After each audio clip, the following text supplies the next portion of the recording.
Nakilala ni Ruth si Boaz. Ikalawang kabanata. Isang araw, sinabi ni Ruth kay Naomi, "Gusto ko po sanang pumunta sa bukid at mamulot ng mga nalaglag na uhay mula sa mga tagapag-ani sa bukid ng taong magpapahintulot sa akin." Sumagot si Naomi, "O sige anak." Kaya umalis si Ruth at namulot ng mga nalaglag mula sa mga tagapag-ani. Nagkataon na doon siya namulot sa bukid ni Boaz, na kamag-anak ni Elimelech. Si Boaz ay mayaman at makapangyarihan. Habang nandoon si Ruth, ay dumating si Boaz mula sa Bethlehem at binati ang mga tagapag-ani. "Sumainyo nawa ang Panginoon." Sumagot ang mga tagapag-ani, "Pagpalain nawa kayo ng Panginoon." Tinanong ni Boaz ang kanyang katiwala na nangangasiwa sa mga tagapag-ani, "Sino ang dalagang iyan?" Sumagot ang katiwala, "Isa po siyang Moabita na sumama kay Naomi na bumalik mula sa Moab. Nakiusap siya sa akin na payagan ko siyang mamulot ng mga uhay na nalaglag mula sa mga tagapag-ani. Mula kaninang umaga tuloy-tuloy ang pagtatrabaho niya hanggang ngayon. Nagpahinga lang siya ng sandali sa kubol."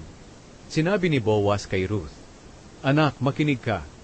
Huwag ka nang pumunta sa ibang bukid para mamulot ng mga nalaglag. Dito ka na lang mamulot kasama ng mga utusan kong babae. Tingnan mo kung saan nag-aani ang mga tauhan ko at sumunod ka sa mga utusan kong babae. Sinabihan ko na ang mga tauhan ko na huwag kang galawin. At kapag nauuhaw ka, uminom ka lang sa mga tapayan na inigiban ng mga tauhan ko." Nagpatira pa si Ruth sa harapan ni Boaz bilang paggalang at sinabi, "Bakit napakabuti niyo po sa akin? Gayong isang dayuhan lang ako." Sumagot si Boaz, "May nagkwento sa akin ng lahat ng ginawa mo para sa biyenan mong babae, mula pa noong namatay ang asawa mo.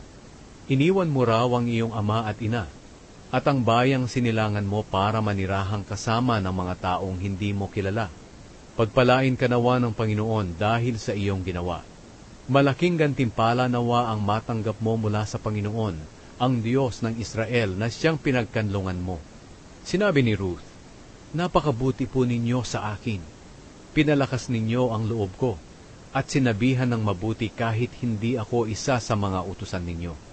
Nang oras na para kumain, sinabi ni Boaz kay Ruth, "Halika, kumuha ka ng pagkain at isawsaw mo sa suka." Kaya naupo si Ruth kasama ng mga tagapag-ani, at inabutan siya ni Boaz ng binusa na trigo. Kumain siya hanggang sa nabusog, at may natira pa siya. Nang tumayo na si Ruth para mamulot ulit ng mga nalaglag na uhay, nagutos si Boaz sa mga tauhan niya, "Huwag ninyong hihiyain si Ruth, kahit mamulot pa siya malapit sa mga binigkis na uhay. Kumuha kayo ng mga uhay sa mga binigkis, at iwan para sa kanya, at huwag niyo siyang sasawayin." Kaya namulot si Ruth ng mga nalaglag na uhay, hanggang sa lumubog ang araw. At nang magiik na niya ang naipon niyang sebada, ay umabot ito ng mga kalahating sako. Dinala niya ito pauwi sa bayan at ipinakita sa kanyang biyenan na si Naomi. Pagkatapos, kinuha niya ang natira niyang pagkain at ibinigay kay Naomi. Nagtanong si Naomi sa kanya, "Saan ka namulot ng mga nalaglag na uhay kanina? Kaninong bukirin?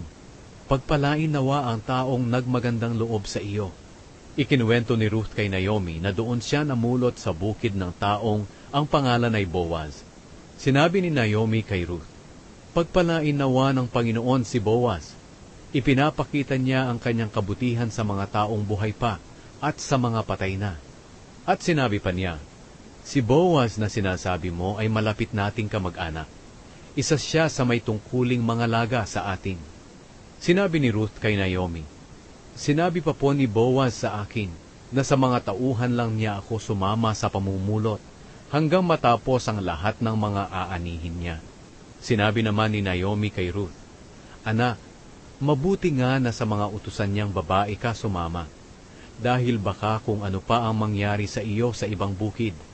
Kaya sumama si Ruth sa mga utusang babae ni Boaz sa pamumulot ng mga nalaglag na uhay, hanggang sa matapos ang anihan ng sebada at trigo. At patuloy siyang nanirahan kasama ng biyenan niya.